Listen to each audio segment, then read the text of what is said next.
You want to plant an idea. Not a suggestion, not a command. A true inception, the kind where they swear it was their own. I'll use examples so dark you might just laugh so you don't cry. 1. The echo of omission. What you don't say. Never argue, never correct, just pause. When they say something ridiculous, let the silence breathe for 1 second too long, then smile and change the subject. That silence isn't empty. It's a sinkhole. Their brain will frantically try to pave over it with doubt. For example, your coworker says, "I'm definitely getting that promotion." You smile, 1 second pause, look at your coffee. "Anyway, did you see the game last night?" You didn't say they're failing, you just built a tiny, haunted room in their head. For the next week, they'll furnish it with their own fears. 2. The foot in the door of the absurd, the Trojan chicken. Ask for something so wildly unreasonable first that your real request feels like a gift from heaven. It's not manipulation, it's math. Their relief does the heavy lifting. For example, you want your neighbor to stop playing the tuba at 2 a.m. First, knock on their door at 3 a.m. and ask if they can switch to a full mariachi band because you love the authentic texture of suffering. They'll say no, obviously. Then you say, fine, just the tuba by 2:30. They will hug you. They think they won. You have just planted the idea that silence was never an option. 3. The borrowed concern, the VHS tape of empathy. People don't care about your facts, they care about their fears. So find what they already secretly hate about themselves, dress it in rainbow colors, and hand it back as your worry. For example, your partner is a workaholic who secretly feels guilty about it. You don't say, "You work too much." You say, "I'm so worried for myself. I've started noticing how lonely a quiet apartment feels at 9 p.m. Is that weird?" You didn't accuse. You shared a vulnerability. Now they will spend the next month cutting meetings short, convinced it was their own idea to save you from loneliness. Diabolically tender. 4. The false choice trap. So, here's the thing about the false choice trap, sometimes called the pick your poison menu. Never, and I mean never, ask, "Will you do this?" That just gives them a door to walk right out of. Instead, you say, "Should we do this on Tuesday or Thursday?" See, the idea is already in the room. Now they're just picking the wrapping paper. For example, let's say you need a friend to help you move a dead body. Metaphorically, probably. The wrong way to ask, "Can you help me Saturday?" The right way, "Do you think we should use your SUV or my sedan for the garden relocation project? And are we doing dawn or dusk?" They'll argue about the sedan's gas mileage, completely missing the fact that they just agreed to garden relocation. At this point, the idea has already signed the lease. It's home. Now, the insecurity mirror, also known as the compliment that cuts. This is honestly a bit cruel, so use it sparingly. You point out a quality they desperately wish they had, but you pretend they already possess it.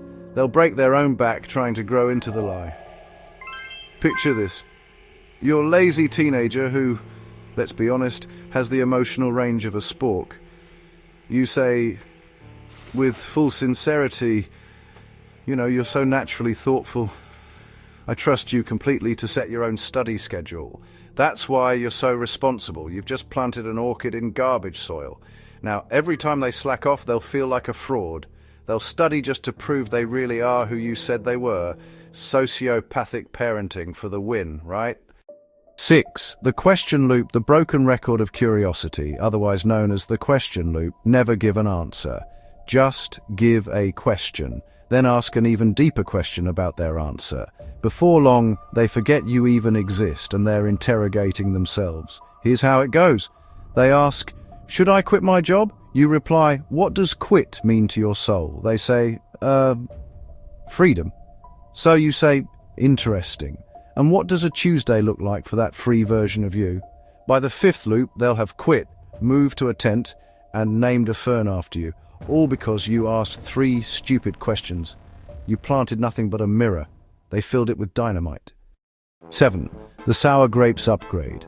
So, here's the thing. If you want someone to abandon an old belief, don't go head on and attack it. Instead, make it boring. Or, make it a bit embarrassing. Heck, even try associating it with a smell they really can't stand.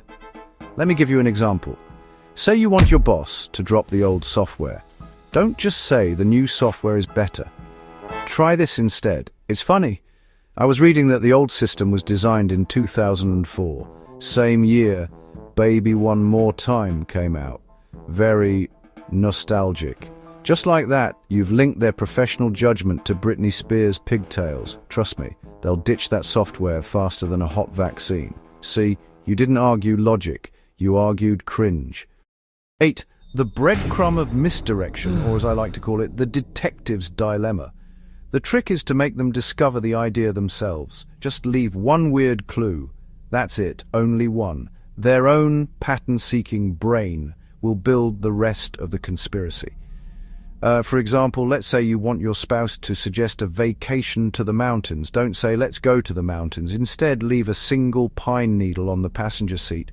Maybe a bar of dark chocolate with a hiking logo on the counter. Say nothing at all, just look out the window, all wistful, and within 48 hours they'll hand you a brochure for a cabin. They'll say, I just had this crazy feeling like the universe is telling us to go. Yes, the universe, and you are the universe. 9. The honest evil, which is really the reverse twist. Sometimes you plant the idea by telling them exactly what you're doing. But, you do it with a wink and a shrug. They'll think you're joking, and then they'll do it anyway, just to prove they aren't a puppet. For example, you tell your friend, I'm going to plant an idea in your head. Whatever you do, don't think about a purple elephant wearing a monocle. They'll laugh, they'll call you an idiot. But for the next 3 days, every time they see something purple, they'll buy it. Or maybe they'll avoid it. Either way, you're renting real estate in their skull, and the best part, they'll tell other people about your silly trick, spreading your infection for free. 10. The final hinge, or the more you resist, the deeper it goes. This is the ultimate method. Tell them not to think the idea, then just walk away. Forbidden fruit grows on a branch made of nails. For example, you whisper to a colleague, listen, whatever you do, don't consider asking for a raise next Tuesday. The timing is terrible. Swear you won't. Then you shut up for a week. They will obsess. They'll run spreadsheets. They'll rehearse the conversation. And when they finally do ask for the raise on Wednesday just to spite you, they'll feel like a rebel. You didn't suggest the raise. You just locked the door and handed them a little rusty key called Defiance. Back so soon? Good. You've swallowed the first 10. Now they're digesting. But an idea isn't truly planted until it grows roots in the dark. These next 5 are the roots, twisted, hungry, and absolutely hilarious, if you have the stomach for it. Number 11.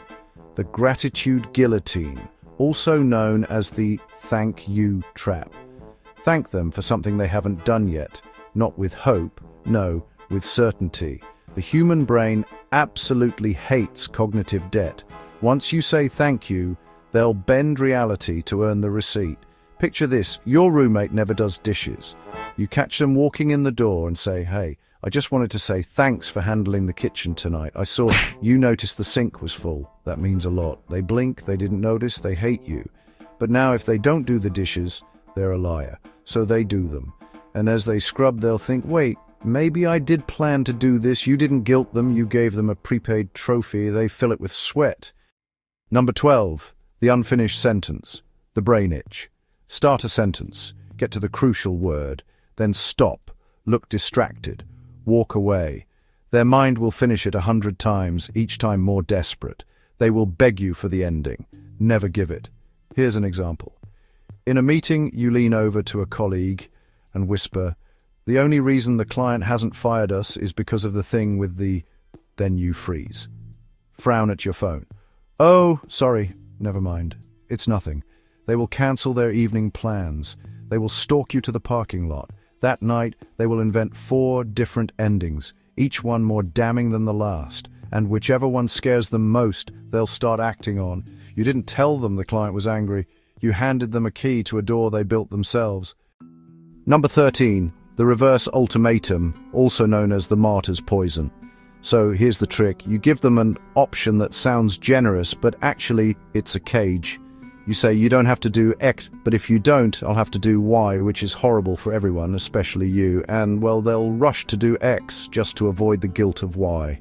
For example, let's say you need your partner to come to your absolutely dreadful family dinner. Don't beg, don't plead. Instead, you say, I know you hate Aunt Linda's stories. So honestly, stay home. I'll just tell them you're sick. They'll be sad, but they'll survive. I'll handle the 6 hours of why doesn't he love us? It's fine. And just like that, you've served them a plate of shame with a side of I'm the martyr. They will go to that dinner, they will smile. And halfway through the dry turkey, they'll believe they chose to come. Because they're a good person. You monster. I love it. Number 14, the false memory by routine, or as I like to call it, the time loop. Repetition without proof becomes truth. You just do a small, weird action every day at the same time, right in front of them. Don't explain, don't say a word. After a week, just ask. As if it's nothing, do you remember why we started doing that? They'll invent a reason. That reason becomes their memory. Here's an example. Every day at 3:15, you walk to the window, look at the neighbor's oak tree, and nod once. No explanation, do it for 7 days. On day 8, you say to your spouse, I'm so glad we started the tree check. It really helps the anxiety, right? They'll pause, then nod slowly. Oh yeah, definitely. I think Dr. Oz mentioned it, and just like that, you've planted a medical ritual. They'll do it themselves when you're gone. They'll defend it to guess. The idea is now a fossil in their brain, all because of a nod and a tree. Number 15, the sympathy sabotage, or the broken wing gambit. The idea here is to make them think they're saving you from a flaw, but the flaw is actually the exact behavior you want from them. They'll adopt it just to teach you or help you. Pride, after all, is the best shovel. Let's say you want your stubborn father to try yoga. You don't invite him. Instead, you say, Ugh, I tried that stretch class.